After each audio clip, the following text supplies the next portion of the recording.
কয়েকজন যাত্রী নিয়ে একটি যাত্রীবাহী জাহাজ যাচ্ছিল তাদের গন্তব্যের উদ্দেশ্যে। হঠাৎ প্রচণ্ড ঝড়ে জাহাজটি ভেঙে চূর্ণ বিচূর্ণ হয়ে যায়। সেখানে থাকা কয়েকজন যাত্রীর ভিতরে একটি যাত্রী বেঁচে যায়, অর্থাৎ সে একটি দ্বীপে গিয়ে পৌঁছায়।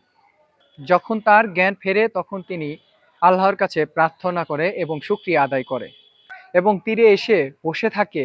তাকে উদ্ধার করার জন্য অবশ্যই কোনো না কোনো জাহাজ আসবে, কিন্তু প্রত্যেকটা দিনই ব্যর্থ হয়ে ফিরে যায়।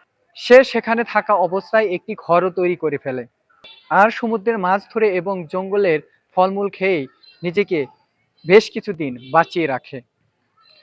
হঠাৎ একদিন জঙ্গল থেকে ফিরে এসে দেখে তার তৈরি করা ঘরটি আগুন লেগে পুড়ে গেছে। তখন সে আল্লাহর কাছে প্রার্থনা করে বলে, তুমি আমাকে এই দিনও দেখালে।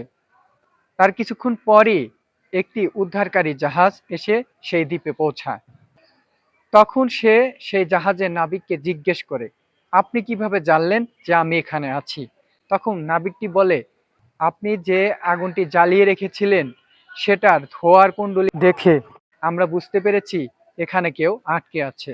তাই মানুষের জীবনে কোনো ক্ষেত্রে যদি খারাপ কিছু ঘটে, সেটারও একটা সময় ভবিষ্যতে যে ভালো কিছু আসবে সেটাই ইঙ্গিত করে।